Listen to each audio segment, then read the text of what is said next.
I just read Project Hail Mary and I have so many thoughts.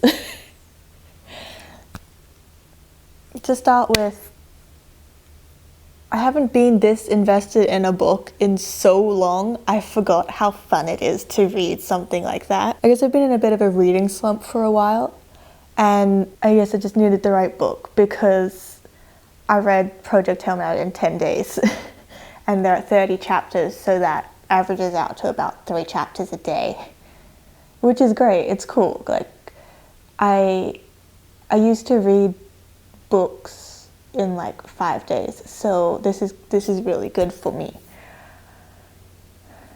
I started reading the book because everyone kept talking about the movie, and I was reading some fan fiction and I didn't quite understand things, which makes sense because like you should probably have some understanding before reading the fan fiction, but I just couldn't wait.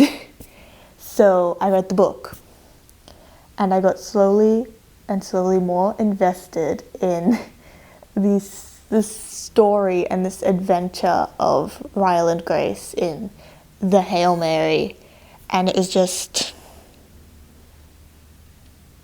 so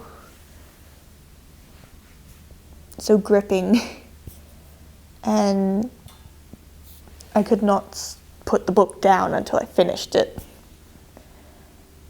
I did this thing where every chapter I read, I would draw something so that I can remember it, which is also like, I did something similar when I read Interview with the Vampire. Was I drew one of the scenes at the end that I'm not going to say because it'll be a spoiler. But I did that for every chapter of Project Hail Mary. Sometimes 2 or 3 different drawings. I'll insert the page here of my sketchbook.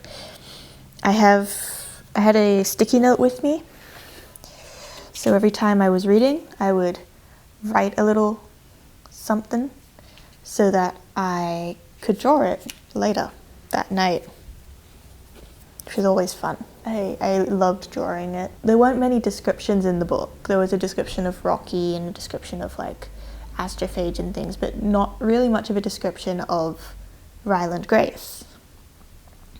So I used the movie as a reference for how to draw him, which is honestly fine. Like, people do that.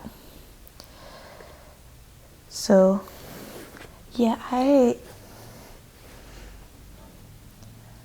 loved the book. I really did. The formatting, the premise, the plot was really well written. Clearly a lot of research had been put into this. I read about the author and the acknowledgements at the end, and yes, Andy Weir had a lot of people help him with specific scientific terms, certain concepts and things like that. It's very good. Certain science moments were explained in a way that didn't take you out of the story, but also didn't seem patronizing, because as we're learning these things, our protagonist is learning the things at the same time, which is a very good tactic to help keep the reader engaged without over-explaining. Very good. The ending of the book, let's go back a bit, because the concept of an unreliable narrator is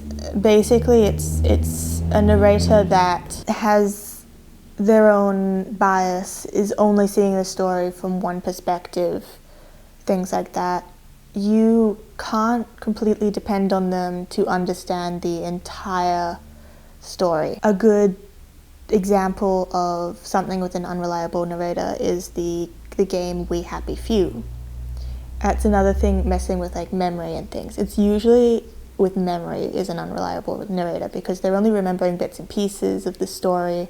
They're not remembering the full thing. That is a concept that happens in Project Hail Mary, because like the blurb mentions, Ryland Grace wakes up from a coma and he doesn't remember anything. So as the story progresses, he starts remembering bits and pieces. He remembers his name, and then he remembers his profession and why he ended up on the ship and things like that, how he ended up in the coma, why he doesn't remember anything. As these memories start to surface, you start to see the picture forming like a puzzle.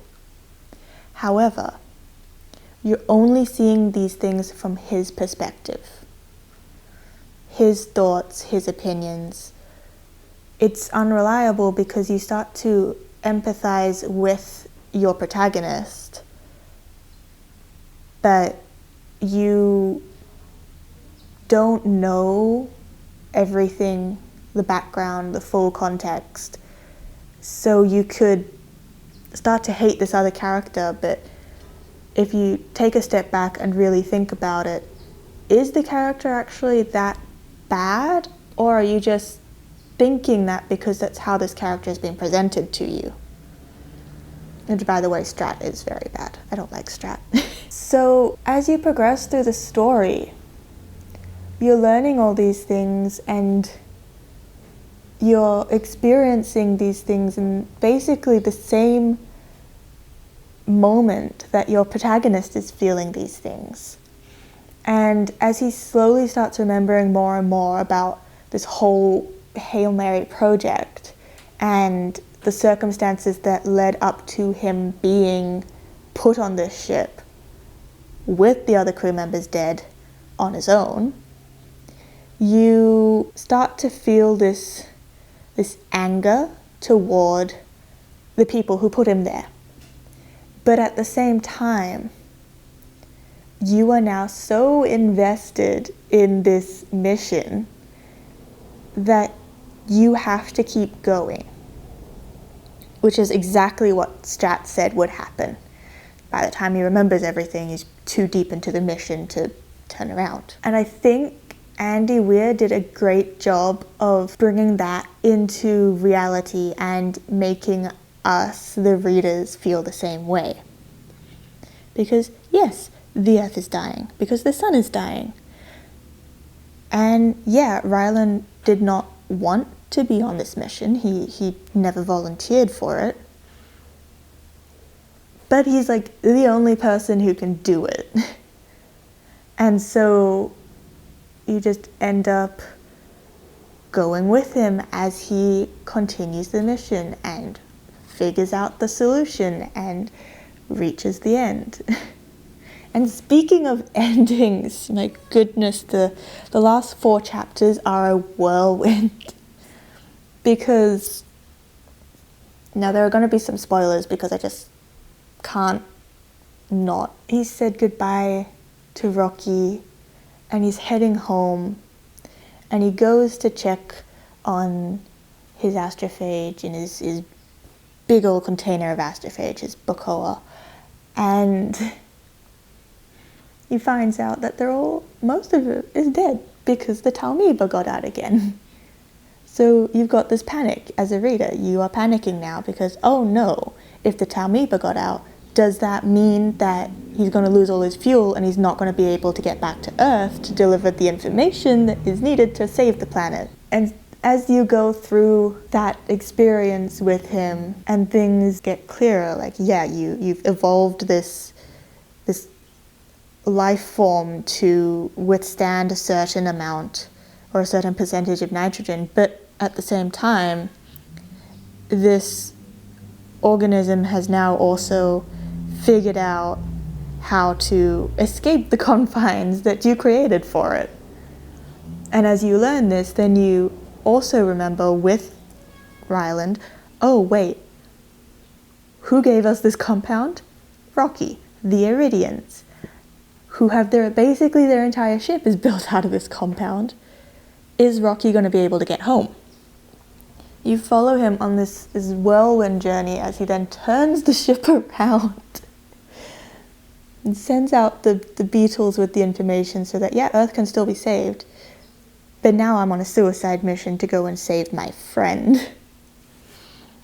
And you get back into the system, and he finds Rocky's ship, and he EVA's out there, goes onto the hull, is banging on the hull, desperately calling for Rocky. And then you read the static crackle, and you read Rocky's first words in like 3 chapters, and you just are so relieved that thank goodness the author didn't kill off this character that you have grown to love. Thank goodness the character is still alive. He may be a little bit in trouble, but he's there. And you read in a way you're watching as Rocky gets back onto the Hail Mary, brings all his things, as they set a course and they head over, and you just feel such relief.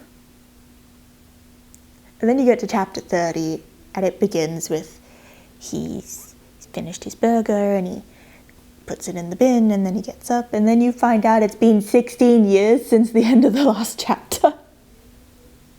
And you're like shocked that it's that much of a time spin, and you're surprised, and you're happy because Grace is happy, but also like, what about Earth? And is Earth saved, or is it all going to end badly? And then Grace goes and talks with Rocky, and yes, it's fine. The sun is just as bright, which means Earth is probably fine, but we don't know if anybody there is still alive. But you know what? That doesn't matter, because Grace is somewhere with people who actually want him there, and he's happy. And the Iridians have taken such good care of him, and he's got a job, and his last words are a parallel, a callback to earlier, the first time you see him actually in a classroom, where he asks, who here can tell me the speed of light? And it's like way back when he first remembered chapter 3, what's the speed of light? And it just, he's happy, and he's got his job back. He may not be teaching the same kids, but he's fluent in this new alien language. And I had to put the book down and cry because I was just so happy. If I could sit down and read this book all over again, I would. I want to remain in this universe for a while because it was just so wonderful. But I have to leave the world eventually. And now I have to wait a month so I can get the movie on DVD, and then I can do a comparison with you guys about the book to the movie. So to wrap up this long and rambly video, do I recommend this book? 100%. Go and read this. Get your hands on a copy of this book. This book is so good. And all the science and things. I forgot just how much I loved space and how much physics and all that make me smile, because I was reading this and there were like statistics and numbers and descriptions of relativism and things like that, and I was so invested and so in love with it. It made me so happy. These past few nights, it has not been bright enough or clear enough for me to look up at the sky and locate the stars mentioned in this book, and it has made me so upset. But yeah, I do recommend you get your hands on a copy of this book and read it. I think that if you enjoy space, if you enjoy these hopeless mission ideas, read it. you will love it. You will get just as invested as me, and you will cry. I cried like twice, actually. One of them was sad, the other one was a happy cry, which is very good. And I am going to sit and count down the days before I can watch the movie. If you want to have a conversation in the comments, please don't give me any spoilers for the movie, because otherwise I will be very upset with you. And I'm going to go and bake some brownies and do some sewing to take my mind off how much I want to just go back and read this book again from the start. I do have a full art piece that I'm working on that you cannot see because it's just a sketch, and when I finish it I will definitely show you guys, because this book has just refueled my interest in reading, my drawing motivation, my mood. It made me want to go out and buy a whole bunch of other space movies. It made me decide I'm going to crochet an entire solar system for my room. It made me feel all sorts of things and rekindled a lot of skills and obsessions that I thought I had lost when I got my chronic fatigue. So go and read the book and tell me if you liked the book or not, if you've read the book. Tell me if you think Strat was right in what she did with sedating Grace and sticking him on the ship, or if you think she could have gone a different way about it, because I think she could have gone a different way about it. She could have told him he was the tertiary crew from the get-go, so he was aware. I will hate Strat until the next time I find a character that I hate just as much.